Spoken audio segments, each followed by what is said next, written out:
Para mí, una de las aplicaciones más importantes de atención plena en nuestra vida cotidiana, y quizás es demasiado grande esta área para como decir que solo es una aplicación de atención plena. Es una área de vida muy vital, nuestra comunicación con nuestros semejantes. ¿Okay? Porque de cómo nos va en la comunicación con las personas que nos rodean, depende en gran parte de nuestro bienestar, ¿cierto o no? Y el bienestar de los demás. Entonces, si podemos mejorar esta área con atención plena, hay un gran potencial para realmente impactar en nuestra calidad de vida. ¿Okay?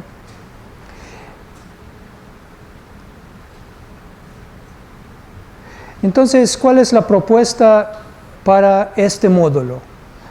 ¿Cómo podríamos, para empezar, necesitamos entender qué cosas pueden ir mal con la comunicación para luego saber qué podemos mejorar? Y entonces, el primer párrafo es realmente, bueno, de hecho los dos párrafos, ¿verdad? Son la propuesta, nuestro plan de estudios para el día de hoy, posiblemente para una parte de la próxima sesión de lo que es el módulo de comunicación. Todo nuestro plan de trabajo está contenido aquí, entonces vamos a revisar esto primero. La mayor parte de la fricción y el conflicto que vivimos a diario con los que nos rodean no se debe a algún tipo de diferencias irreconciliables, sino a que ninguno de los dos sabemos comprender la experiencia del otro ni darle a entender la nuestra.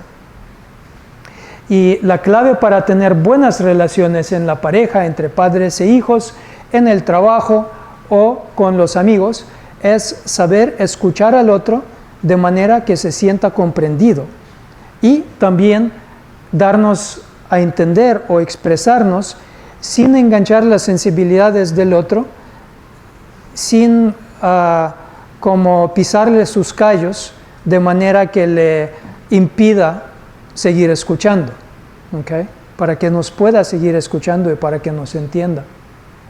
Y yo digo que si aprendemos estas dos herramientas, y de hecho hay una técnica para cada una de estas dos partes.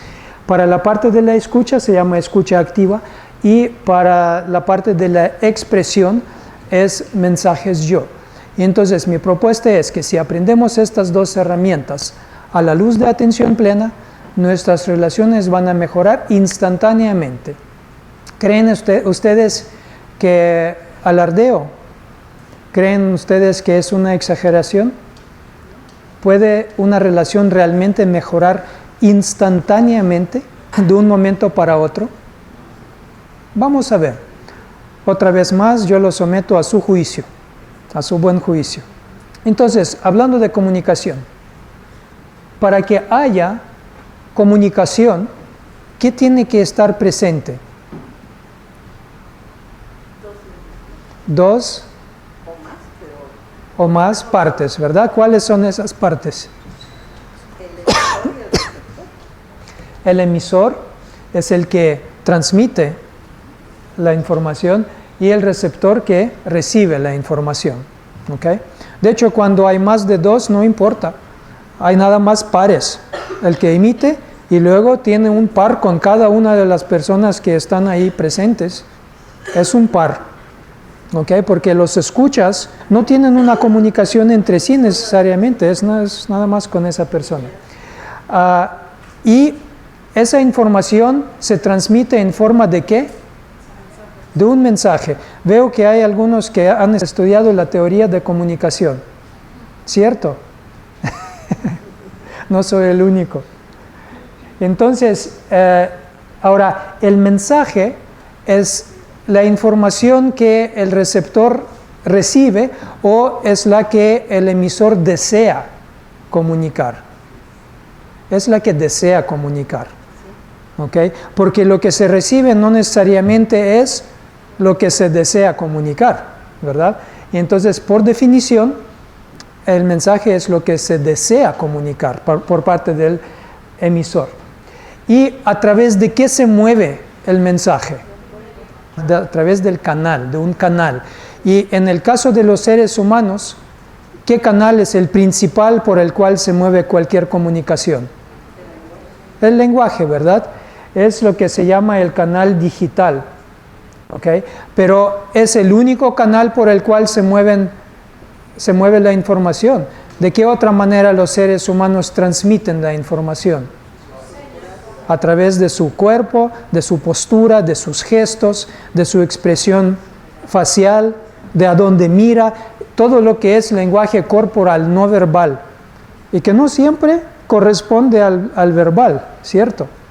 Entonces esos dos canales son importantes en la comunicación humana y hay que atender ambos.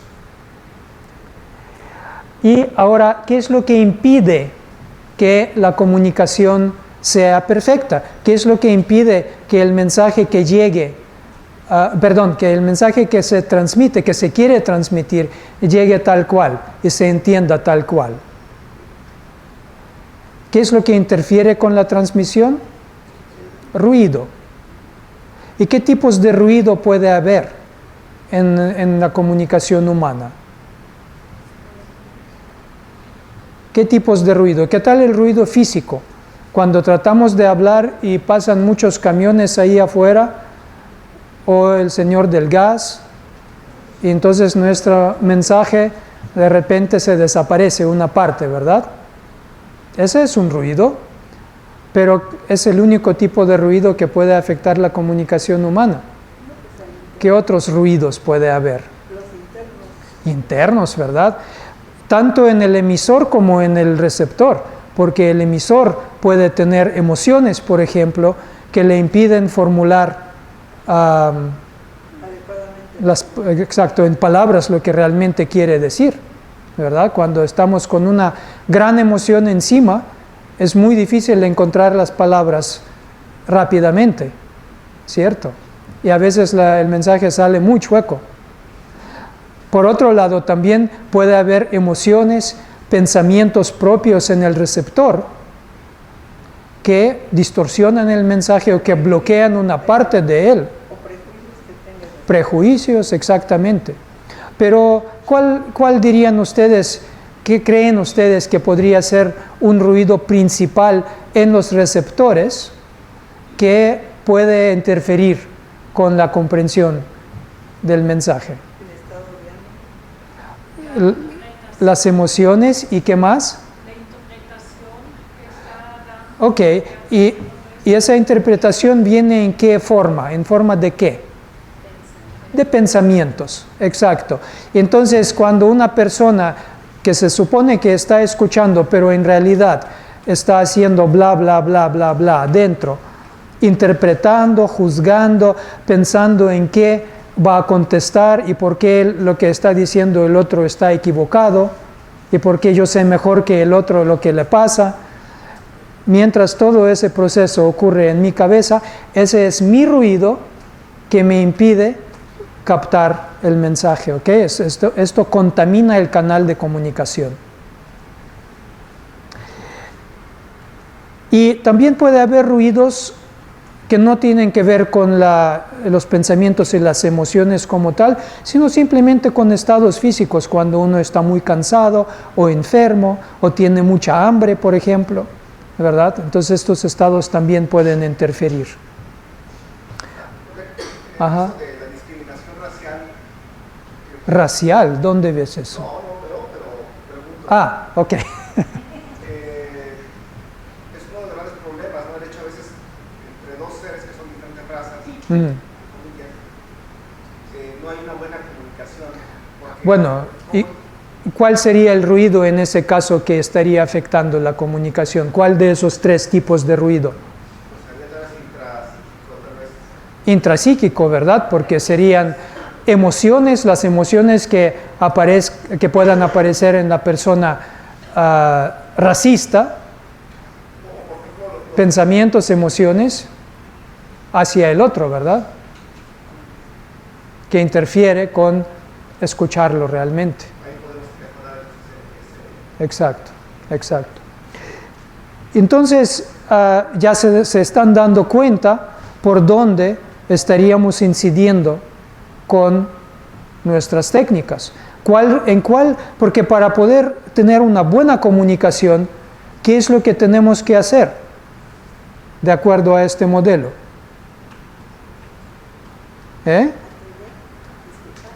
Pero, ¿qué parte de este modelo necesitaríamos atender, afectar, cambiar para que haya buena comunicación? El ruido, bajar el ruido, eliminar el ruido, ¿verdad? Y en particular, ¿qué ruido es el más importante y más insidioso? Porque es muy fácil entender que cuando pasan los camiones afuera no me van a escuchar, o que si uno está muy cansado, más vale no hablar en ese momento, quizás, ¿no? O tomar unos 5 cafés antes de empezar a hablar. Pero lo que es más insidioso y más difícil de detectar son esos ruidos intrapsíquicos, ¿verdad? Pensamientos y emociones. Y entonces ahí es donde atención plena y la técnica de comunicación nos va a ayudar a eliminar ese ruido para que la comunicación pueda fluir, ¿cierto? Yo quisiera saber qué opinan ustedes. Si hablamos de las técnicas de comunicación, de mejorar la comunicación, bajar ese ruido, y tenemos un problema con una persona que necesitamos tratar, ¿okay? A través de la comunicación, hablando. Entonces, ¿con qué me vale la pena empezar? Con expresar lo que yo tengo adentro en torno a este problema, decir a la persona qué es lo que está pasando para mí, o preguntarle qué está pasando para el otro y escuchar. Yo creo que lo más importante es escuchar, ser uno paciente, Uh-huh. porque normalmente uno quiere tener la razón, ya la persona se pone a la defensiva. Uh-huh. Si escuchamos lo que nos dice, poniendo atención a todos sus puntos, nosotros podemos de alguna forma quererle decir lo que nosotros queremos y poder llegar a un acuerdo. Ok, bueno. Ajá. O sea, si tú estás iniciando la conversación, Sí. sería bueno que describieras la situación que está sucediendo de manera lo más objetivamente posible, sin lanzar como sentimientos o prejuicios, sino sería como el inicio. Ok, primero sacar lo tuyo lo más objetivamente posible. Bueno, si tú estás iniciando. Si tú estás iniciando, ok, bien. Entonces ahí están esas dos versiones, ¿verdad? Ahora déjenme hacerles una pregunta. Si yo tengo un problema con una persona, obviamente eso implica que a mí me produce algunas emociones y yo tengo una idea de lo que está pasando ahí, ¿verdad? Del por qué la otra persona hace lo que hace, qué es lo que siente, qué es lo que piensa la persona, y lo que yo siento y pienso acerca de esta situación, ¿está o no está teñido, coloreado, afectado por mis ideas de lo que piensa y siente el otro? Por ejemplo, si yo llego a casa y mi mamá nada más me mira de reojo y luego continúa lavando los trastes, ¿verdad? Y de repente me viene como una preocupación adentro y un miedo de que algo hice mal, ¿no? Por ejemplo, esa preocupación, esa emoción de preocupación, ese pensamiento que algo hice mal, ¿con qué tiene que ver? ¿Desde dónde nace? Desde mi idea de que mamá está enojada y no me quiere mirar. Por ejemplo, ese pensamiento y esa emoción está basada en ¿qué? En mi idea de lo que está pasando con mamá, que mamá está enojada, ¿cierto? Y si esto pasa de día en día, esto me puede empezar a preocupar, a molestar, y yo ya estoy con todo tipo de pensamientos de ¿qué es lo que hice tan mal que mamá no quiere mirarme? Y todo esto está pasando, todo esto ocurre conmigo antes de saber qué es lo que pasa con mamá. Y entonces, mi pregunta sería, ¿qué caso tendría que yo empezara contando a mamá qué es lo que yo siento? Por ejemplo, decirle que no es justo que no me mires y que estés enojada conmigo cuando yo no he hecho nada mal. No, bueno, no de esa manera. No, pero si esto es lo que estoy pensando, por ejemplo. Eso, pero decir así, Ajá. pienso que hice algo malo y que estás enojada conmigo. Ajá. Porque es diferente a decir, pero eso está aquí. A Ajá. lo mejor ella tiene alguna otra preocupación. Exactamente. Y no la vuelve a ver. Porque si yo supiera, por ejemplo, que mamá tiene, no sé, una nueva actividad que tiene que atender justamente después de que yo llegue a casa y está muy apurada por lavar los trastes, entonces inmediatamente mis emociones y mis pensamientos acerca de esta situación cambiarían inmediatamente. Ya lo que tendría que reportarle sería algo completamente diferente.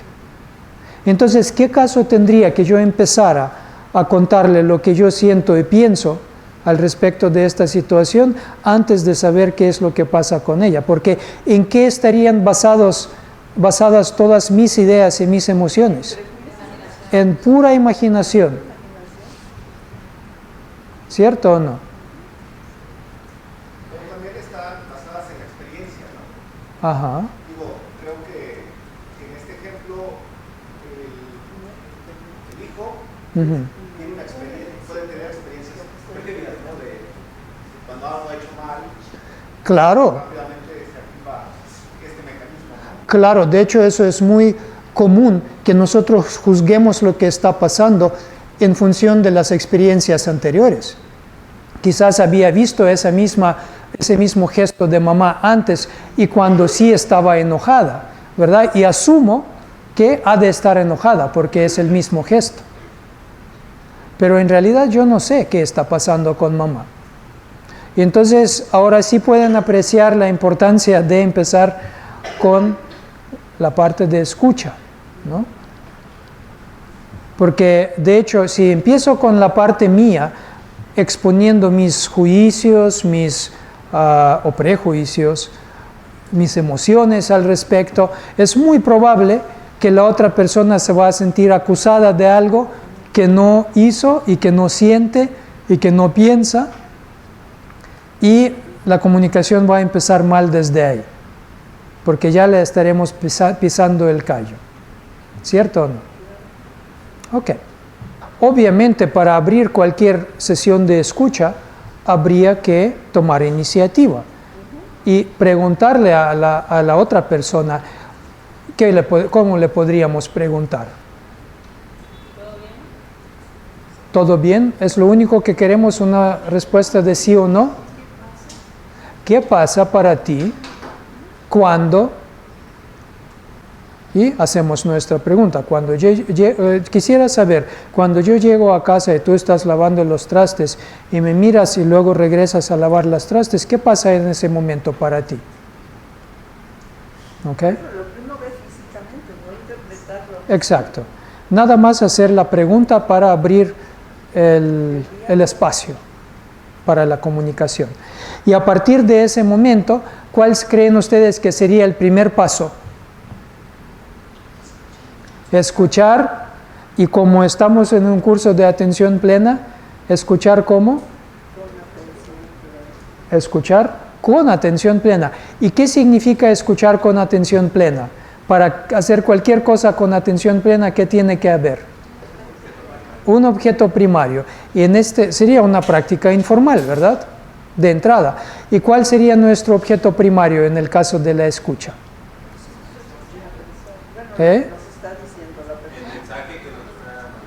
Ok, y cuando una persona está contándonos algo de sí misma, ese mensaje, ¿qué es lo que está comunicando?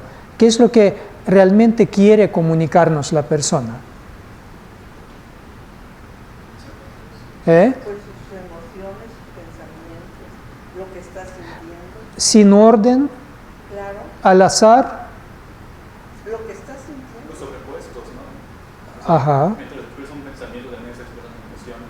Está Claro. también, Pero toda esa experiencia que nos quiere contar tiene un inicio y tiene un final, tiene la parte media y tiene un final. Es una historia, ¿verdad? Es una historia. Siempre cuando contamos algo realmente lo que queremos contar es una historia, nada más que no siempre nos sale como tal, ¿verdad? O quizás a veces empezamos por el mero final de la historia, cuando decimos, eres un tal por cual, eres un idiota, o un pinche idiota.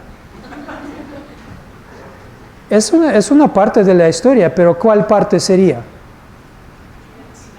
El mero final, que yo después de todo lo que pasó ya me quedo con ese pensamiento y la emoción de coraje, por ejemplo.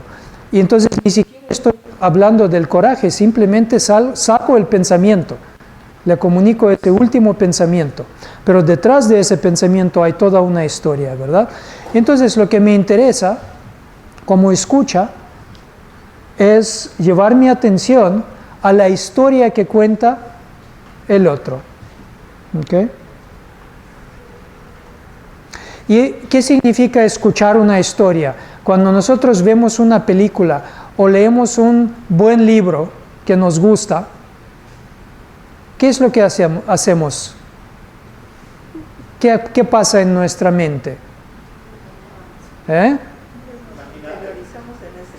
Nos enroscamos en esa historia, nos ponemos en los zapatos del personaje para sentir lo que siente, para pensar lo que piensa, para entender su experiencia desde sus zapatos, ¿cierto o no? Y el hecho de parafrasear, para que quede claro lo que entendemos de... Aguántese, para allá vamos. Alguien ya ha estudiado comunicación interpersonal, me doy cuenta. Entonces, ahorita vamos para allá, pero primero que nada, nos interesa entender la historia del otro, es decir, meternos en su experiencia, en sus zapatos, aunque esa experiencia sea para nosotros, desde mi punto de vista, completamente desfasada, ridícula, que no viene al caso, pero esa es su experiencia, así es como la otra persona lo vive, y entonces más me vale entender primero lo que pasa para él, luego ya tendré la oportunidad para hacer cualquier ajuste o corrección o comunicación contraria más adelante, pero en ese momento lo que me interesa es entender qué es lo que pasa para esa persona. ¿Okay?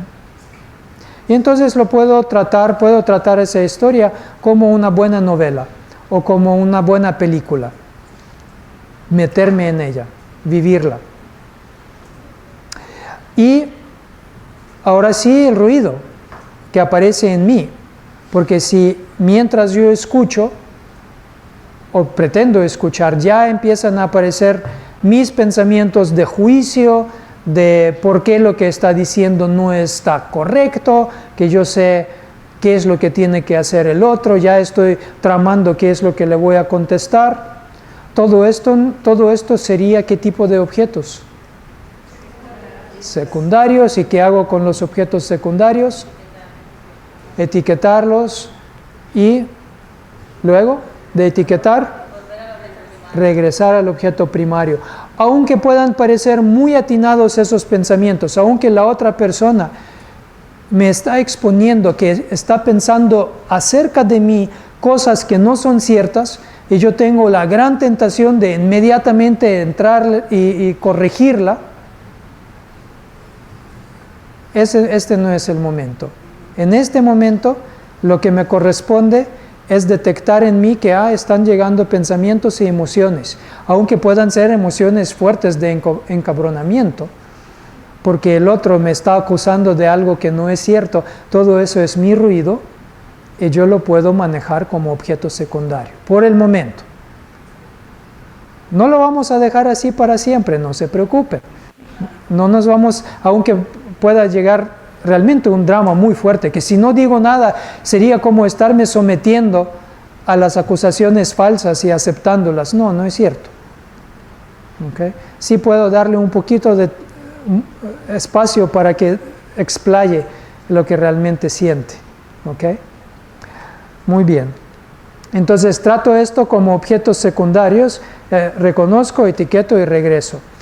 Y ahora cuando hablo con la otra persona, o más bien escucho a la otra persona, ¿qué lenguaje corporal puedo yo utilizar? ¿Qué cosas necesito o puedo hacer con mi cuerpo, con mis gestos, con mi mirada, quizás, que pueda facilitar el proceso de comunicación? Mantenerme neutral. ¿Mantener cómo? Neutralidad. ¿Qué significa eso en cuanto a cuerpo? No hacer gestos que acompañen lo que está diciendo, sino tratar de estar tranquilo. ¿Y qué significa tranquilo? ¿Como inmóvil? Pasivamente. Pasivamente, ok. Entonces no hacer como gestos grandes, ok. No acompañar la historia con gestos. Ajá, ok. ¿Y qué más? Establecer contacto con la mirada también. ¿Qué tipo de contacto? ¿Qué has oído? Le está hablando, Ujú. mirarla a los ojos a una persona. Mirarle a los ojos. Siente que la estás escuchando, o sea, se hace una conexión. Ok. mayor. Entonces, mirar directamente a los ojos a la persona para que sienta que le estamos escuchando. Eso es un consejo ese es un consejo muy común, ¿cierto o no? Yo creo que la mayoría de las personas han oído esto, ¿cierto? ¿Y es cierto eso? ¿Es cómodo que alguien nos esté mirando directamente a los ojos? A ver, vamos a ver algo. Ajá. Yo creo que si yo le estoy hablando a alguien y tiene la mirada abajo, siento que no le interesa lo que le estoy. Exacto, entonces la mirada abajo no es una buena forma de estar, ¿verdad? Pero por otro lado, una mirada directamente a los ojos será una buena idea. Ese es el consejo que dan, de hecho. Mucho. Pero vamos a ver algo, yo les quiero compartir algo interesante. Vamos a ver. Mirada directamente a los ojos. Make sure that you don't become part of the problem. Go ahead and practice some deep breathing techniques, and if the person really does become menacing, like they start bumping up against your car, or they demonstrate to you that they have a weapon, don't hesitate to call 911. Si alguien les hablara con esa mirada,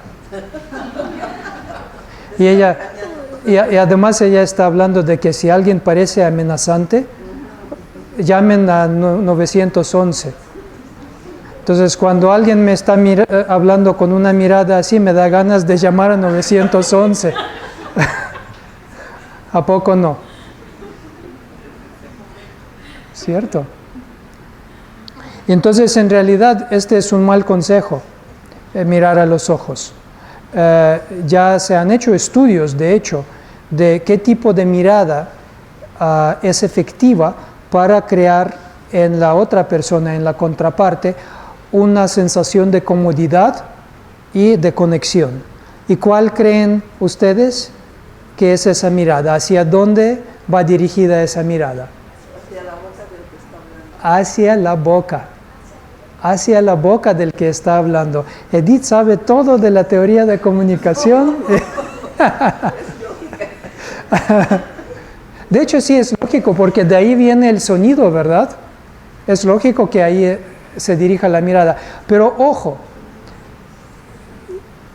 uno de los problemas con esta mirada es que está muy enfocada, está muy agudamente enfocada en lo que está mirando. Entonces, si miramos la boca de esa manera, el otro va a sentir que le estamos buscando el frijolazo. Y eso tampoco queremos, ¿verdad? Tampoco sería bueno. Y entonces, ¿qué tipo de mirada necesitamos utilizar? La mirada suave. Esa mirada suave es tan útil, ¿verdad? Para tantas cosas. Y esta es una de las cosas. Entonces aquí podemos dirigir la mirada al área de la boca, pero es una mirada que ve lo que está pasando aquí, lo que está pasando aquí, lo que está pasando aquí. Podemos mirar hacia la boca, pero ver a toda la persona, sin estar mirando una cosa por cosa, ¿no? Exacto, sin estar escultando, nada más mirando el conjunto. Ok. Entonces establecimos esto. Ahora, hay otros componentes importantes. Entonces, me gustaría ver si hay alguien que podría pasar Si gustan, un voluntario. ¿Alguien? ¿Podría pasar un momento? Pasa, Abel.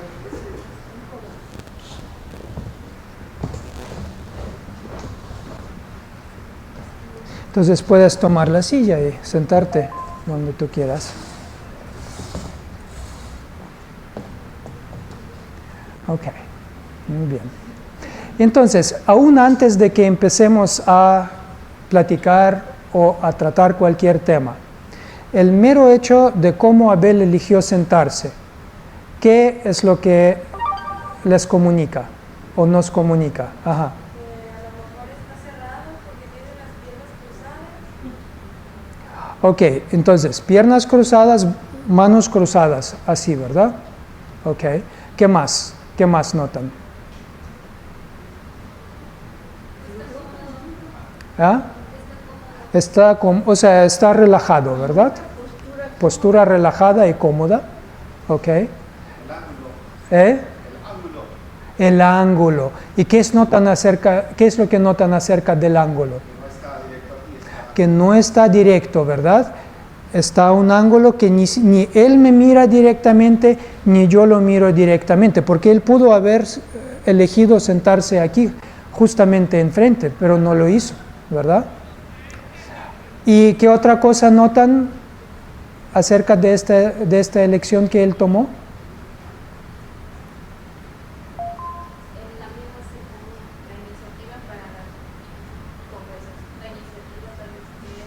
No, hablamos del cuerpo nada más, de las... Que no está muy inclinado, o sea que... Si no está así, ni tampoco está muy atrás, está como muy neutral, ¿verdad? Pero si se dan cuenta, está bien cerca, ¿sí? Tan cerca que podríamos tocarnos, ¿sí? Ok, entonces, ¿qué es lo que nos dicen todas estas elecciones? Para empezar, la distancia. Porque si Abel se acercó a esta distancia que podría haber contacto físico, ¿qué implica esto? Confianza, ¿verdad? Porque si alguien realmente tuviera una resistencia al contacto, probablemente se sentaría más lejos. Vamos a hacer una prueba. Así como te quedas. Ok, a esta distancia, ¿qué cambia para ti? En cuanto a la sensación, emoción. Pues se siente como distante, ¿no? Como... Más distante, y eso es desagradable. Sí. Desagradable. Es más agradable estar cerca, ¿cierto? Pero para una persona que elige sentarse a esa distancia, si él eligiera sentarse a esa distancia, y yo luego hago esto, ¿qué va a sentir? Incómodo. Que estás invadiendo su terreno. Exacto. Ahora vamos a hacer una prueba. ¿Cómo se siente? Pues también un poco incómodo. Incómodo, ¿verdad? Menos. Ajá, porque notamos que se tensó un poquito inconscientemente cuando me acerqué a esta distancia, ¿verdad? Ok. Exacto. Y esto es la distancia. De hecho, la distancia típicamente con personas desconocidas, las personas tienden a sentarse cuando tienen esa elección a una distancia tal que el otro, la contraparte, no podría tocarla de ninguna manera, aún estirando el pie o la mano, no la podría tocar. Entonces, yo sospecho que si Abel no me conociera para nada, elegiría sentarse más lejos. Como ya me conoce, tenía esa confianza. ¿Okay? Obviamente eso tiene implicaciones para cuando yo elijo dónde sentarme en relación al otro, ¿verdad? Porque con una persona desconocida, o con una persona que actualmente estamos en un conflicto, ¿dónde querría sentarme yo? Más allá de esa distancia del brazo extendido o del pie extendido. Ok.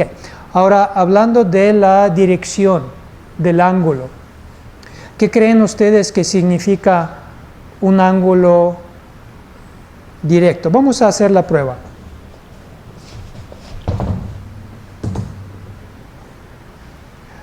¿cómo se siente esto en comparación con lo otro? Inquisidor. Inquisidor, ¿verdad? Como intimidante. Exacto. Como el interrogatorio. Ok. Ahora, fíjense, un cambio muy sutil. ¿Cómo se siente esto? Es más cómodo. Más cómodo. Ahora fíjense que la mirada directa o la orientación directa puedes tener solo dos significados para el ser humano y para cualquier otro animal. Solo puede significar dos cosas. Uno, amor y conexión. O dos, agresión. No hay nada en el medio. O amor y conexión o agresión. Entonces, cuando hay amor entre las personas o cuando hay deseo de afecto, de conexión, entonces se acercan y tienen una conexión directa, buscan esa conexión directa. O cuando quieres pelearte con alguien, intimidarlo, también te acercas y...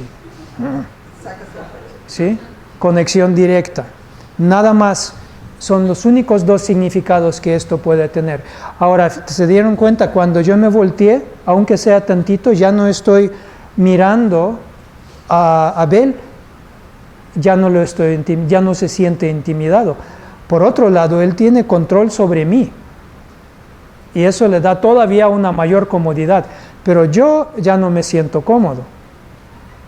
Porque ahora ya el otro me está controlando. ¿Ok? Esto funciona con seres humanos y funciona con perros, sobre todo agresivos en la calle, ¿verdad? Hay que tener mucha conciencia de cómo es nuestra orientación, porque con un perro bravo que no tiene miedo, que su cola está arriba y que tiene esa postura hacia adelante, si lo enfrentamos directamente y lo miramos directamente, nos va a atacar. Porque se siente intimidado y está dispuesto a pelear. Por otro lado, un perro temeroso que tiene la cola entre las patas, ¿verdad? Nos está ladrando, tiene los dientes expuestos, pero tiene la cola entre las patas. La manera de evitar el ataque es ponernos de frente y mirarlo de frente, porque es un perro temeroso, se va a sentir intimidado y no va a atacar. ¿Ok? Muy bien. Entonces, fíjense que en mi consultorio en casa, yo tengo las sillas posicionadas de entrada así. No en casa, en el consultorio. ¿Por qué? Porque estamos a una distancia mayor de la que nos permitiría tocarnos. Y también ni yo lo controlo, ni él me controla. Entonces las personas cuando se sientan por primera vez en consulta a hablar conmigo, esta es la postura, la distancia, la orientación que más cómoda se siente para las personas, para empezar. Luego puede haber cambios, porque por ejemplo si en un momento dado Abel cambia su postura y se orienta un poquito hacia mí, como que se voltea, entonces yo también puedo responder en la medida en que él lo hace. Y él se siente que produjo, eso es el efecto que él buscó. ¿Okay? También otra cosa que necesitamos estar al tanto es la postura del cuerpo, porque si, por ejemplo, estamos platicando y la persona se hace así, a ver, entonces yo también puedo responder de igual manera. Es un deseo de acercarse. Si por otro lado yo le digo algo y él se hace para atrás, eso podría significar que algo no le gustó, o algo lo retó, lo intimidó y se aparta. ¿Okay?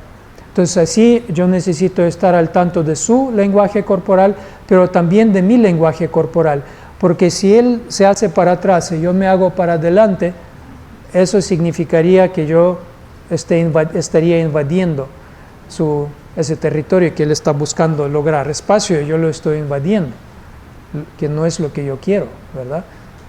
Entonces, esto se llama espejeo, que yo necesito estar al tanto de cómo él se mueve, qué es lo que expresa con su movimiento y respetarlo.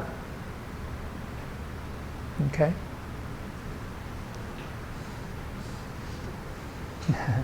Yo creo que eso es básicamente... Gracias, Abel. Entonces, esas son las cosas que necesitamos cuidar. ¿Que son qué?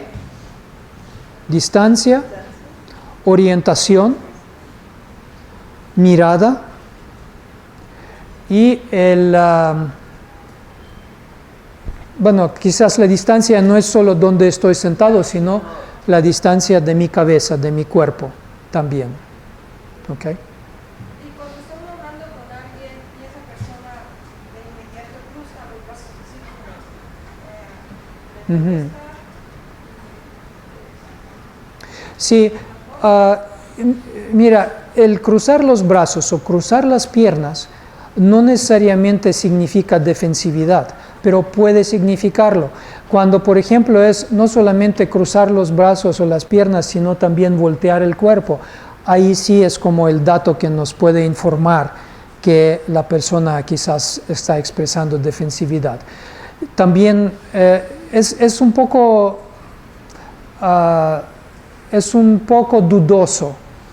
dudosa esa observación, porque a veces las personas cruzan los brazos simplemente porque ya están cansados de estar así, ¿ok? Y quizás sí, porque este es un gesto de autoconsuelo, y entonces puede ser en respuesta no a mí, sino a su propio estado interno, a sus propios pensamientos, emociones. Entonces, esa no es necesariamente una reflexión o un reflejo de lo que siente hacia mí. ¿Okay? Pero el voltear el cuerpo, ese sí típicamente es un reflejo, sobre todo si se voltea el cuerpo y luego se tapa con una pierna. Uh-huh. Bueno, en este caso, aquí porque se están dando las condiciones de sentarse, pero por ejemplo, hay veces que va uno en el auto Uh-huh. y ya sea que está junto a ti la otra persona con la que estás Claro. conversando, o atrás, entonces Uh-huh. ahí no hay pues nada visual y ahí como se... Exacto. Bueno, ¿y tú crees que esa situación sería idónea para entablar alguna conversación Bueno, me refiero a fuerte e importante? ahí no se tendría que tratar algo importante. Probablemente no es una buena idea, porque ahí una parte de la atención está ocupada en el manejo, no hay manera de monitorear bien el lenguaje corporal del otro, ni tampoco usar bien el mío. Y también, Okay. bueno, estaba pensando eso, que ayer mi hijo, mañana es su fiesta, como me aventé todo el paquete y yo, digamos, estoy haciendo cosas y ayer Uh-huh. mi hijo me pedía atención. Uh-huh. Y se sentó en la escalera y me decía, a ver, ponme atención, mírame, es que Uh-huh. no me estás escuchando. Digo, sí te estoy escuchando, pero es que mira, si no, no termino esto. Y yo sentía, pero sí sentí que le estaba poniendo atención y le contestaba y le preguntaba, sí, eso pasó. O sea, yo según estaba o me sentía interesada en lo que me contaba, pero le dice, es que no me miras. Entonces él vi la importancia de la mirada, ¿no? Entonces, Claro. tuve que dejar eso, que sí es cierto, 5 minutos ya, pero que vea él que pongo esa atención. Porque, Claro. sí sentí ese, como que yo según le estaba escuchando, pero él solito me lo pidió. Es que no me miras, no me estás escuchando, y tiene 5 años, entonces digo, Uh-huh. bueno, sí se da cuenta que como que le molestó verme. Dices que tú te la pasas haciendo cosas, digo, pero es que no me fiesta. Exacto. Entonces sí veo la importancia de la mirada, ¿no? O sea, Exacto, entonces para las cosas importantes hay que estar muy presente. Y claro que con una persona muy cercana y que está tratando un tema que, por ejemplo, no involucra conflicto contigo, y lo que está buscando de ti es apoyo, y cercanía, obviamente ahí podría haber una conexión muy cercana hasta tener sus manos en tus manos o estarlo abrazando, ¿no? Y a veces cuando alguien que te conoce menos empieza un poco más lejos, ¿no? Sentado, y luego se orienta hacia ti, tú te orientas hacia esa persona, y luego se acerca y tú te acercas, y eventualmente se acerca todavía más, empieza a llorar, y literalmente tú lo tomas en los brazos porque ya estás, ese es el siguiente paso lógico. ¿Ok? Así es como el lenguaje corporal abre el camino a la conexión siempre que la otra parte lo reconoce y responde, hace ese espejeo. ¿Okay? Y por otro lado, si el otro puede estar llorando pero está con su distancia y tú tratas de acercarte para abrazarlo, sería completamente desatinado y le haría sentirse incómodo. Y la única diferencia es cuál es su lenguaje corporal. Se está acercando a ti, si se está acercando a ti, está buscando tu cercanía. Tú también puedes acercarte. Si se está alejando, ojo. ¿Sí? Ok, muy bien. Y esta parte del lenguaje corporal puede facilitar o puede destruir la comunicación.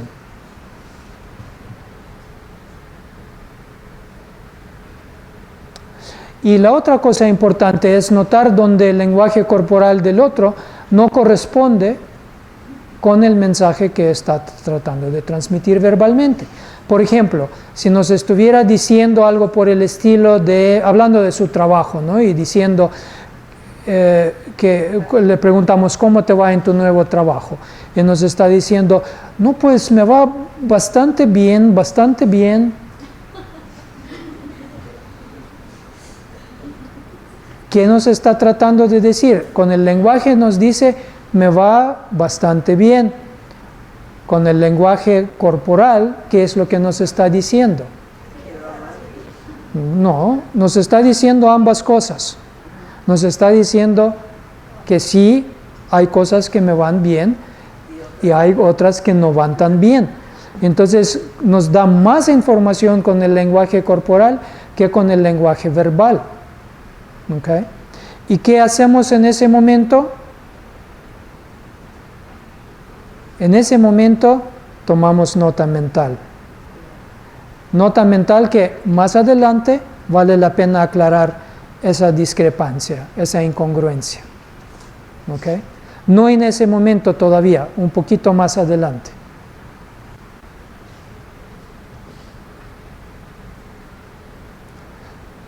Y la cosa quizás más importante, después de atender todas estas cosas, es simplemente dejar que la otra persona termine, no interrumpir.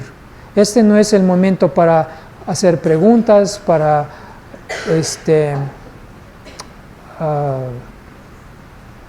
dar consejos. Simplemente dejamos que la otra persona se desahogue y saque lo que tenga que sacar, hasta llegar a parar, a detenerse, hasta que sienta que ya terminó. ¿Okay? Entonces imagínense, nada más hasta ahí, apenas es el primer paso en la escucha activa. Si escucháramos a una persona, para empezar, ¿qué tantas veces en su vida los han escuchado de esta manera? ¿Ha sido muy seguido? No. Y si escuchamos a alguien de esta manera, ¿cómo reaccionaría?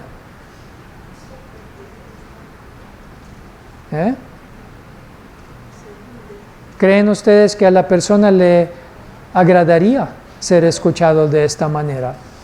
¿Y qué emoción le produciría? Bienestar. ¿Y hacia nosotros? Gratitud, ¿verdad? ¿Y esto creen ustedes que ya desde ese momento incidiría en cómo va nuestra relación? La relación mejoraría a través de hasta de una sola primera experiencia de escucha activa. ¿ya mejoraría la relación? ¿O no? Exacto. Entonces sí es posible mejorar la relación instantáneamente, pero esperen, ese es apenas el primer paso. Pero cuando una persona me empieza a contar la historia, aunque haya llegado al final, ya para ella ya terminó de contarme, realmente va a ser una historia completa, coherente. ¿Qué tantas veces las personas nos cuentan la historia de tal manera que yo no tengo ninguna duda, ninguna pregunta? Casi nunca, ¿verdad? De hecho, la mayoría de las veces cuentan nada más las partes que más le afectaron, ¿cierto? Y muchas veces nos cuentan el mero final, sobre todo cuando están muy enojados, nos van a contar nada más el último pensamiento: eres un idiota, o el otro es, la otra persona es un idiota. ¿Okay? O hay veces que estamos tan acostumbrados a que nos cuenten mal la historia, que cuando llega alguien, a mí me ha pasado, que me viene a contar la historia con todo el otro, me desespero y le digo, no, ve al final directo. Sí. Es un poco, sobre todo cuando hay muchas emociones de por medio, nuestro hemisferio izquierdo tiende a apagarse y se activa el hemisferio derecho y hablamos desde nuestra emoción. Nos volvemos un poquito más como los niños chiquitos cuando nos cuentan una película y nos cuentan las cosas más fuertes emocionalmente primero. Entonces empezamos a organizar la información de manera emocional y no de manera secuencial y lógica. ¿Okay? Pero yo como escucha, mi responsabilidad es entender al otro. Y para entender al otro yo necesito tener la historia completa. Y para eso, ¿cuál creen ustedes que va a ser el siguiente paso? Si yo me quedo con huecos, preguntar. Hacer preguntas aclaratorias para llenar cualquier hueco que yo tenga en mi comprensión hasta que yo sienta, hasta que a mí me parezca que tengo una historia clara, completa y coherente. Y eso puede implicar hacer bastantes preguntas. Es muy, muy, muy raro que una persona tenga la capacidad para realmente contar su historia de tal manera que todo me quede claro. Salvo que alguien apenas salió de este curso y ha practicado, y entonces en un ejercicio lo podría hacer tal que yo ya no tengo nada que preguntar, pero eso prácticamente nunca pasa en la vida, ¿cierto? Y entonces yo hago estas preguntas y cuando hago esta pregunta vuelvo a escuchar, ¿verdad? Lo que me cuenta. Muy bien. La parte de la coherencia es coherente a lo que el emisor está contando. Bueno, Coherente a mi juicio o a mi... Bueno, no, de hecho es coherente a mi juicio, por supuesto que a mi juicio, porque yo soy el escucha en este caso, y yo voy a seguir haciendo las preguntas hasta que a mí me parezca que ya tengo la secuencia lógica, entendí la causa y el efecto de lo que pasa para el otro. Porque si yo no lo entiendo, todavía no escuché su historia completa. Se supone que ese es un estado donde hay un conflicto entre emisor y receptor. No necesariamente. No, pero suponemos este modelo donde... Puede ser. Ajá. Para ti no te parece que tú estás cometiendo algún error y para otra persona sí. Uh-huh. Entonces, por eso preguntaba yo en este caso de qué tan coherente es la historia, o sea, pero si es a la que sea coherente para ti. Ya veo. Yo cuando digo coherente no significa coherente en cuanto a si es verdadera o no, si refleja la realidad o no, sino coherente internamente, que no haya brincos en la secuencia o en la causa y efecto desde el punto de vista de esa persona. De esa historia. Sí, exacto. Luego, para cuestionarlas, este no es el momento para cuestionar las premisas, sobre las cuales el otro basa la historia, sino dentro de su historia, si tiene secuencia, si tiene causa y efecto, si yo ya entendí cómo llegó a sentir lo que siente, a pensar lo que piensa. ¿Ok? Bien, y este es el momento también de indagar en aquellas cosas que noté en su lenguaje corporal que no correspondían al lenguaje verbal, como por ejemplo en ese caso del trabajo, lo que me contaba de su trabajo, podría preguntar, oye, y cuando me contabas que en tu trabajo te va todo bastante bien, pero me pregunto, ¿realmente todo va bien o hay algunas cosas que no van tan bien? ¿Ok? Y eso puede abrir la puerta a que el otro, que lo que inconscientemente trataba de no tocar, porque quizás no le gusta hablar de ese tema, pero yo estoy abriendo la puerta para que sí pueda entrar ahí. ¿Okay? Entonces, el lenguaje corporal muchas veces manifiesta aquellas cosas que la persona no se siente cómoda, no está lista todavía para sacar verbalmente, está evitando inconscientemente, y nosotros podemos abrir la puerta a esa parte de su experiencia simplemente haciendo la pregunta.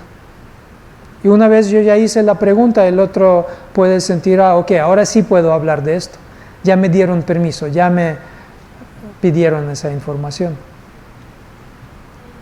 En otra sesión hablaba también del ejercicio, cuando hacemos ejercicio, que hay veces que hacemos gestos que ni siquiera los necesitamos, digamos, hacer, pero cuando está uno hablando y hace uno mucho movimiento, o no sé, uno dice, y esto no me parece, o sea, ese tipo de cosas tienen que ver con, bueno, no sé cómo se interpreten, el que uno esté hablando como ahorita que yo moví las manos, o no sé, el pegar así, ¿no? Como que no sé cómo se tenga que interpretar o si tenga que ver con este lenguaje corporal para aclarar algo.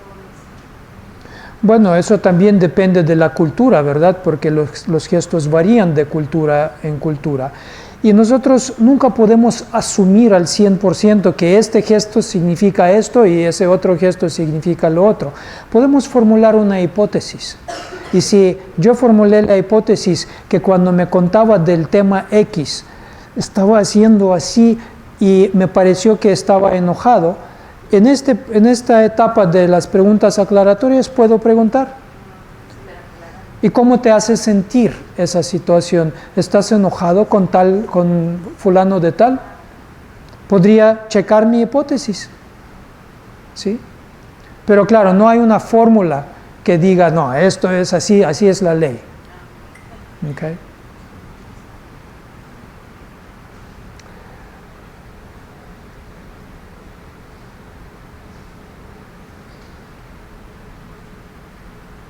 Bueno, y otra cosa importante es cuidar que las preguntas que estamos haciendo no se conviertan en otra cosa, no se conviertan en consejos o críticas.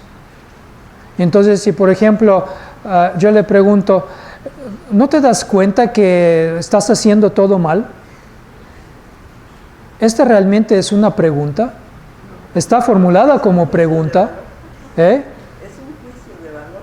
Claro, es una crítica. Es una crítica, pero formulada como pregunta. Entonces, esa no es una pregunta aclaratoria. ¿Sí? Una pregunta aclaratoria es,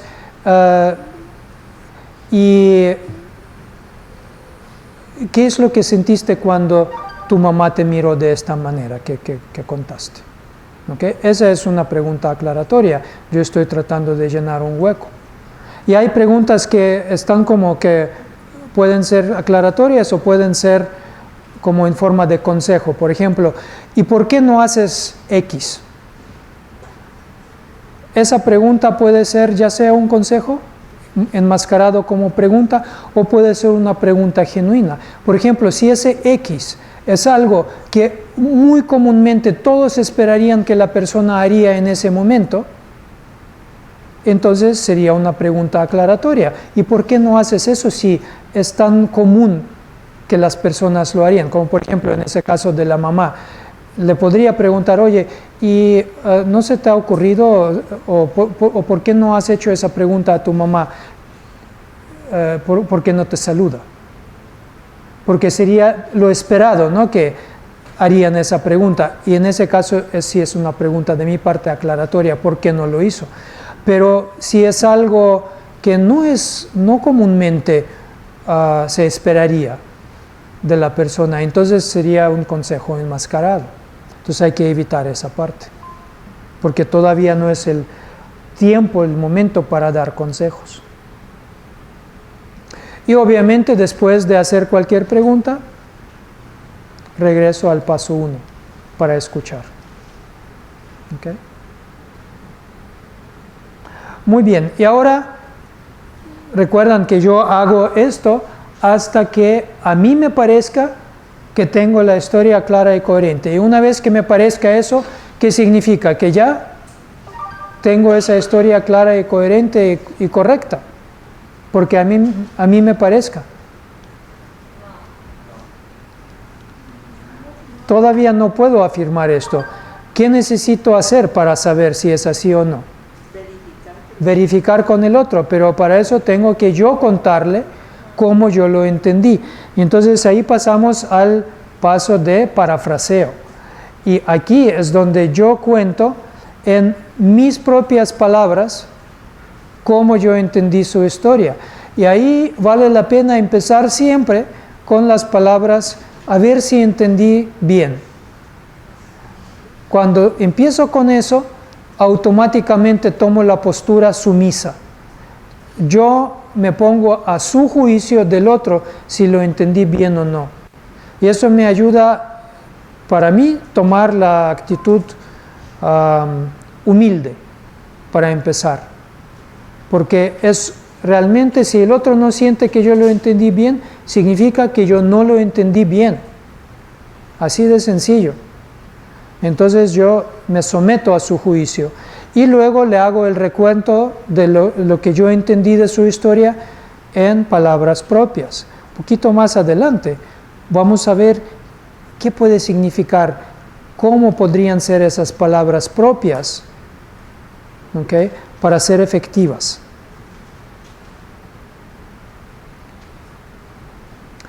Y ahora, si el otro me interrumpe y dice, no, eso no es así, eso no lo captaste bien, ¿qué tengo que hacer? Empezar a discutir con él que no, sí, es así, porque yo sí te oí bien. No, recuerden, la humildad aquí significa que tan pronto como el otro me interrumpe, puntos, se acabó. Yo puedo asumir que ya no lo entendí bien y volver a escuchar. A ver, entonces, ¿en qué no te entendí bien? ¿Qué es lo que no entendí bien? Cuéntame. Y otra vez, al paso 1, escucha. ¿Ok? Aunque yo tenga ruido adentro que me dice, no, claro que lo entendí bien. No, ese es mi ruido en ese momento.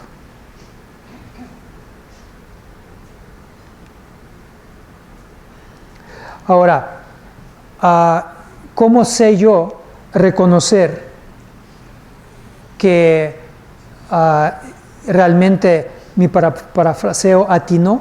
Es que primero que no me interrumpió, ¿verdad? Y cuando yo terminé el recuento, esa historia debería de ser más completa, más clara, más coherente que la historia que me intentó contar originalmente. ¿Okay? Entonces, al hacer esto, yo no solamente estoy escuchando al otro, sino yo le estoy ayudando a entenderse a sí mismo, porque no fue capaz de contar esa historia de esta manera, clara y coherente y completa, y ahora sí salió esa historia a la luz, y yo le ayudé a sacarla. Bien. Y entonces, una vez que no me interrumpió, ¿qué significa? Que ya puedo dar por hecho que la historia es completa y correcta.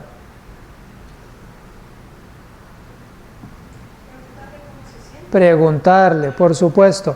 Ahí está la verificación. parafraseo y ahora verificación. Y aquí podemos preguntar simplemente, ¿es así? ¿Te entendí bien? Y si nos contesta que sí, pues significa que la escucha terminó con éxito. Ya, ahora sí es cierto. Y si me dice que no, volver al punto 1. ¿Ok? Preguntar, a ver, ¿qué es lo que me faltó? Y volver al punto 1. Y si me dijo que sí, ¿cómo podré corroborar que en realidad es así? O sea, ¿qué estaré viendo en el otro? Satisfacción, ¿qué más? Confianza. Silencio. De enojo o cosas así. Si estaba antes alterado, enojado, tal vez ya como... Más calma, ok. ¿Qué otras cosas como gestos y emociones podríamos ver en el otro? Su mirada. ¿Y hacia nosotros? ¿Cuál sería su actitud? Agradecimiento, ¿verdad? Afecto incluso. Porque muchas veces cuando a una persona la escuchan de esta manera, jamás había tenido una experiencia así antes, de ser escuchada de esta manera. Y se le remueve la emoción. Yo veo esto todo el tiempo en la terapia. Yo escucho a la persona y se suelta a llorar porque nunca había podido sacar las cosas y que la escucharan, que le ayudaran a entenderse mejor. O sea, todo este proceso de escucha activa en realidad es un proceso de orientación psicológica. Esa es la primera fase de cualquier terapia. ¿Okay? Y todo profesional en terapia necesita saber este proceso. ¿Okay? Pero sí hay cambios en la actitud y en la expresión emocional de la persona.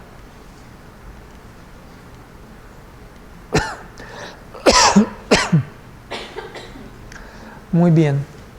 Bueno, esto sí ya es el proceso completo de escucha activa. Entonces vamos a revisar en forma de diagrama de flujo para ver si ya asimilaron cómo fluye este proceso.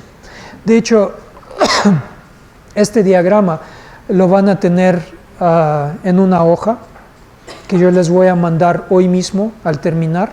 Más bien, no se la voy a mandar, está en el foro. Nada más la voy a habilitar para que la puedan ver en el foro y la puedan descargar. Y entonces, el inicio del proceso, el primer paso es escuchar con atención plena. Y una vez que la persona terminó, mi pregunta es, ¿tengo la historia clara y completa? Y si la respuesta es no, ¿qué hago?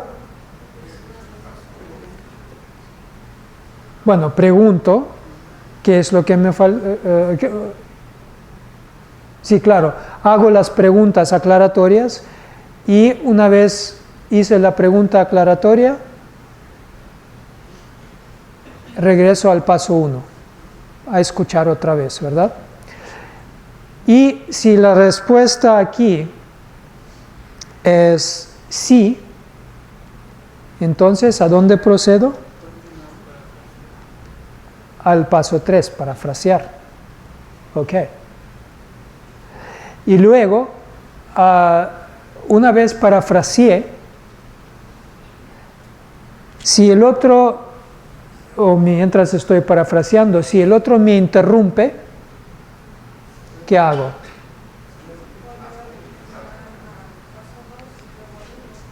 Exacto. Bueno, paso 2 o directamente al paso 1. ¿Ok? Escucho. Y si el otro no me interrumpe y llego al final de mi parafraseo,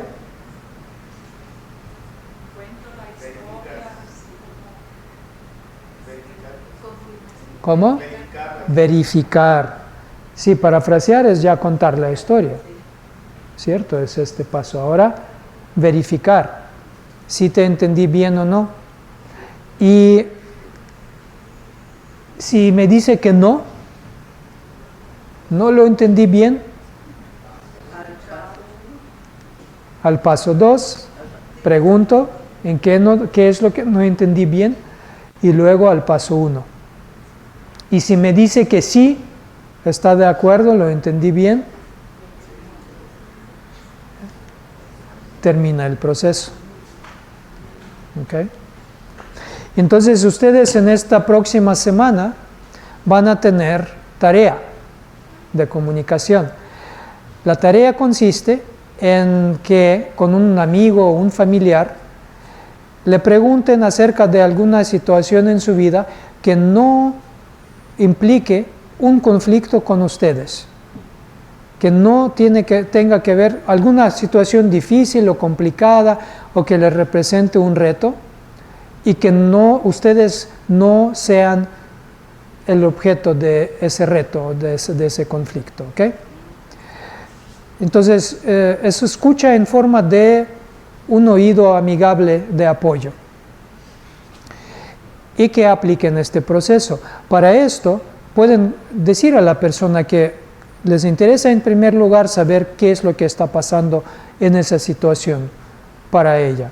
Pero además, pueden decirle que yo estoy haciendo un ejercicio de comunicación y voy a tomar notas. Y entonces que ustedes impriman la hoja que les voy a mandar, y en la hoja va a estar este diagrama de flujo, y también del otro lado va a estar el resumen del proceso. ¿Okay? Las 2 diapositivas anteriores, para que tengan toda la referencia del proceso enfrente. Y que escuchen y que traten de apegarse al proceso. ¿Okay? Sí. Yo les mandaré ahorita, llegando a casa, les mandaré un mensaje al grupo diciendo ya está habilitado en el foro, para que vayan ahí y descarguen, bajo las descargas. Ya saben todos dónde está eso, ¿verdad? Ya todos han descargado de las diapositivas, ¿cierto? Las anteriores. Ok. Perfecto, muy bien. Ok, ¿Lo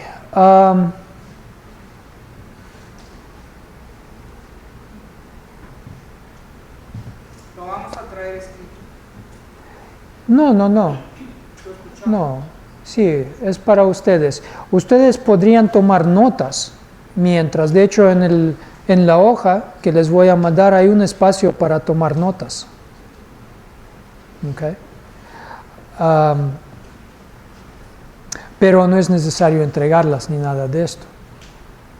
Aunque en la bitácora sí hay una pregunta de si hicieron como práctica informal comunicación, y ahí es donde pueden comentar algo acerca de cómo les fue en estos ejercicios. Okay.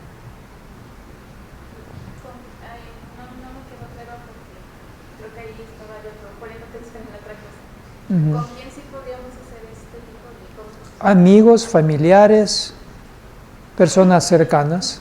Solo que no estés involucrado en el conflicto que vas a analizar.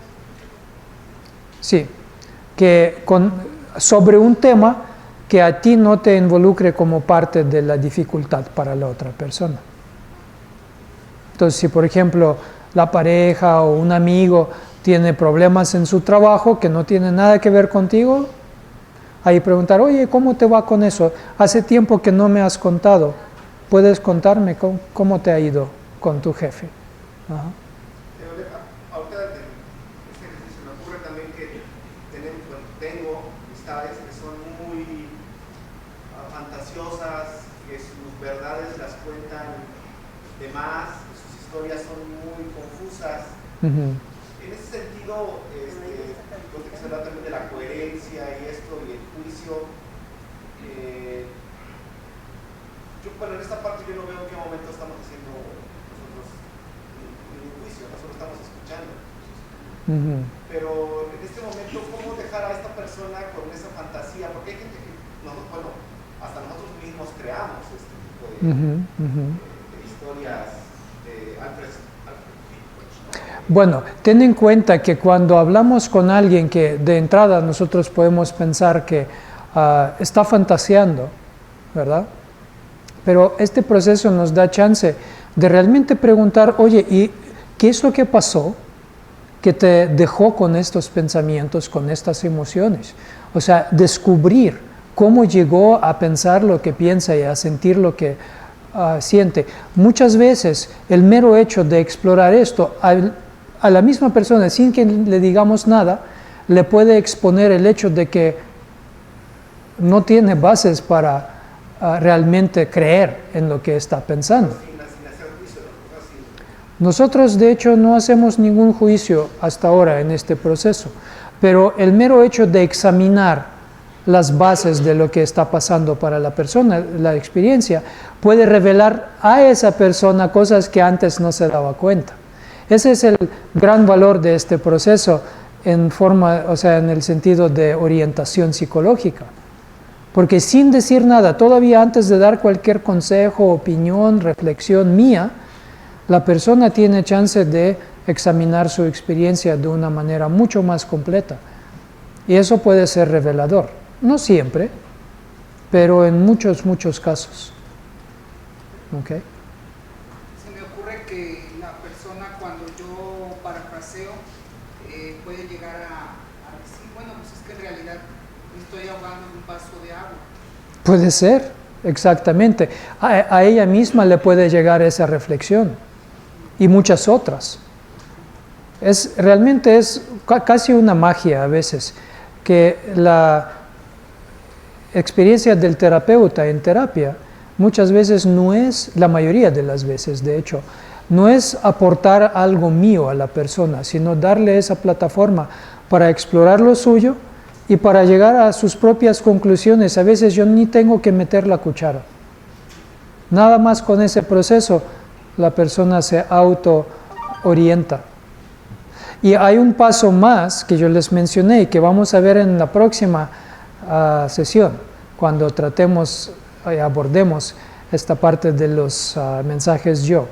Porque los mensajes yo, cuando aprendamos a expresarnos nosotros de una manera que el otro nos pueda entender, no es solamente para eso, los mensajes yo no son solamente para yo expresarme, sino también regresan y entran al proceso de escucha activa, porque de hecho se dan cuenta aquí que dice parafrasear en formato de mensaje yo.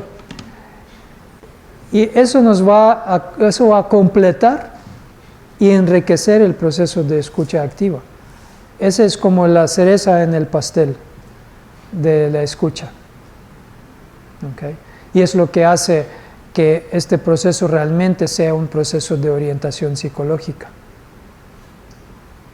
Y claro que también de reforzar el vínculo entre yo y aquel a quien escucho. En este proceso, bueno, me quiero imaginar que también uno se puede dar cuenta cuando una persona está mintiendo, ¿no? Claro, y de hecho cuando está mintiendo, cuando está dando dos versiones, por ejemplo, de respuestas a la misma pregunta, ¿verdad? Nos da la oportunidad de preguntar, oye, y entonces, ¿cuál es la versión correcta? Porque antes me dijiste esto y ahora estoy escuchando esto, entonces me gustaría saber qué es realmente lo que pasó. Porque de hecho los interrogadores justamente utilizan este proceso para llevar la interrogación. Y si la persona, a veces las mentiras son inconscientes y otras veces conscientes, pero de cualquiera de las dos maneras, si una mentira se expone como tal, esto también abre la puerta a preguntar, oye, ¿y por qué sentiste la necesidad de ocultar esa información? Y ahí es donde la persona puede revelar algo más que no había contado, que también es parte de la historia. Quizás, típicamente las personas mienten o ocultan la información. ¿Por qué? ¿Por cuál? ¿A raíz de qué emoción? De miedo, por supuesto. Y ese miedo es parte de la historia. Okay.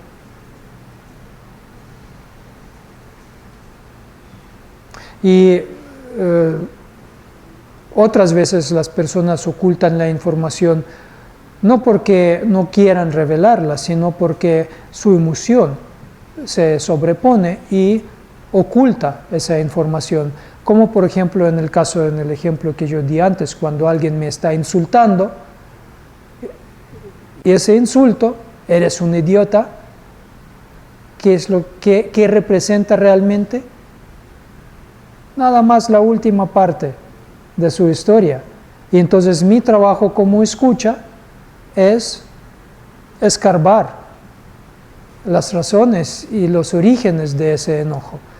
Y desde que me diga, eres un idiota, yo como escucha, ¿qué podría hacer en ese momento? ¿Qué creen ustedes? Bueno, primero manejar cualquier ruido interno, ¿verdad?, que yo tenga en respuesta a eso. Y luego mi pregunta sería, ¿por qué no es una buena pregunta?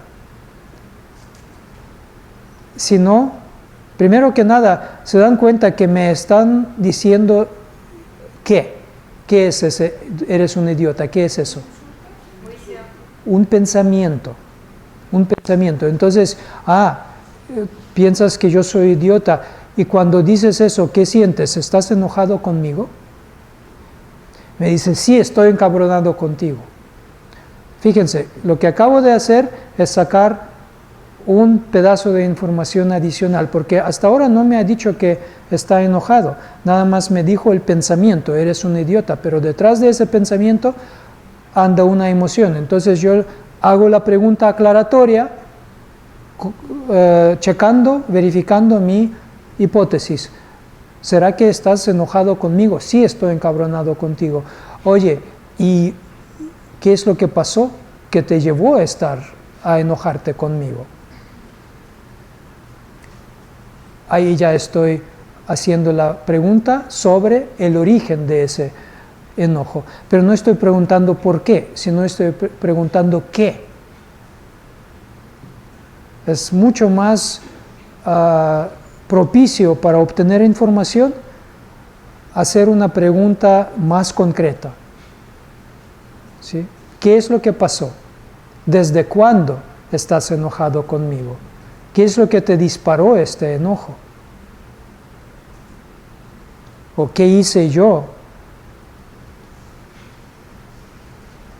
Algo que yo pienso también es bien importante en eso de escucha activa, que uno efectivamente sí quiere como que entender al otro, ¿no? A veces cuando uno también está enojado y así, entonces como que primero también esta disposición y no, por ejemplo, intentar detectar a ver dónde está mintiendo o no, como que también en uno mismo tener esta disposición. Sí, y si no tienes esa disposición, más vale ni hacer al otro la invitación, porque si lo que quieres es pelear, no tiene caso iniciar con escucha activa, ¿no? Porque aquí en realidad necesitas estar dispuesto a manejar esos ruidos internos para que este proceso sea productivo. Y yo cuando, por ejemplo, estoy irritado, enojado con alguien y tengo una versión en mi cabeza muy, muy clara de qué está pasando con el otro, es una disciplina que yo tengo que hacer dentro de mí para no quedarme con mi versión y checar con el otro qué está pasando. Y casi invariablemente he encontrado que cuando hago esto, averiguo cosas nuevas que explican, que me hacen entender por qué hizo la persona lo que hizo, y eso no quiere decir que lo que hizo estuviera del todo bien, pero con esa información lo que yo voy a proponer, lo que yo voy a pedir, va a ser diferente de lo que yo hubiera dicho de antemano, o sea, antes de eso. Y entonces, sobre todo los que están en posiciones de liderazgo, de estar a cargo de algún grupo, de alguna organización, eso es esencial, porque si tú no haces este paso de escuchar, de darle ese espacio a la persona de exponer su caso, y entras con lo tuyo, te vas a convertir en un tirano y vas a perder a las personas valiosas en esa organización. Inevitablemente. ¿Okay? Y lo mismo en la familia, en el grupo de amigos. Y si estamos en el lado contrario, si yo soy la persona que está queriendo contar la historia. Bueno, eso es en la próxima sesión. Vamos a ver qué técnica podemos utilizar para yo expresarme de una manera que el otro me pueda entender, o al menos hacerlo lo más probable posible, porque no podemos controlar la respuesta del otro, pero podemos crear todas las condiciones más propicias posibles para que el otro pueda escuchar y entenderme y no se sienta amenazado. Esos son mensajes yo. Okay.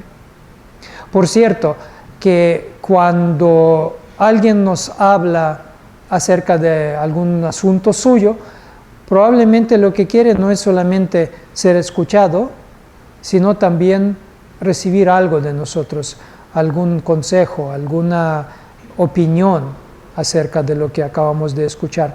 De hecho, van a darse cuenta que cuando escuchan de esta manera, con escucha activa, la necesidad del otro para luego oír nuestras opiniones se va a bajar mucho, se va a reducir muchísimo, porque nada más el haber hecho las preguntas aclaratorias, luego el parafraseo y la verificación cumple una gran parte de esa necesidad, porque la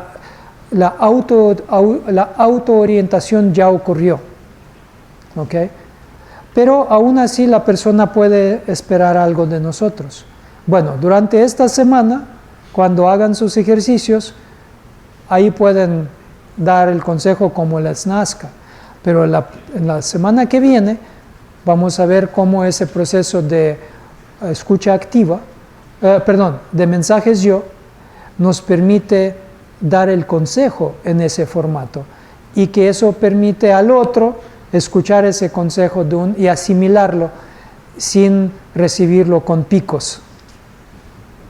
Que a menudo ocurre, ¿no? Nos cuentan una historia, piden un consejo y cuando lo tratamos de dar, nos lo rechazan. Y se molestan con nosotros. Pero esto es no tanto el problema del otro, sino el cómo damos el consejo o la opinión. Okay. Muy bien. ¿Alguna otra pregunta, duda acerca de esto? En este momento hay una campaña del gobierno federal, creo, que dice, escucha a tu hijo, cuando tenga dudas, abrázalo y no sé qué, y hay como así lo típico, ¿no? Del adolescente, huraño, que no quiere nada y el enfrentamiento con el papá, pero le dice, busca. ¿Sería esto como muy superficial, no resuelve nada? No sé. ¿Qué? ¿El consejo del gobierno? Bueno, si exhortamos a la persona a escuchar, pero no le decimos cómo, no le damos las herramientas, entonces pues puede ser hasta un poco cruel a veces, ¿no? Porque si una persona escucha mal y esto causa alejamiento en vez de acercamiento, puede ser contraproducente. Pero yo creo que la intención es buena, nada más que quizás lo que falta ahí es un programa, ahora sí, de entrenar a las personas en las técnicas de escucha y de comunicación. Pero también hay este aspecto de que para que esas técnicas realmente funcionen, algo crucial e importante, una de las cosas más importantes es que tengamos la capacidad para detectar y remediar nuestro propio ruido interno. Porque si no tenemos esa capacidad de observarnos a nosotros mismos y detectar nuestra experiencia, etiquetarla, dejarla ahí y regresar a la tarea que estamos haciendo, ¿a qué horas van a poder las personas hacer escucha activa? Por eso el primer paso es escuchar con atención plena. Eso implica tener una noción de cómo trabajar con un objeto primario y cómo procesar los objetos secundarios en el momento que vengan, sin caernos en su contenido, sin tomarlos tan en serio que nos arrebaten nuestra atención con lo que estamos haciendo. Ok, entonces se llevan esto de tarea y nos vemos el próximo sábado.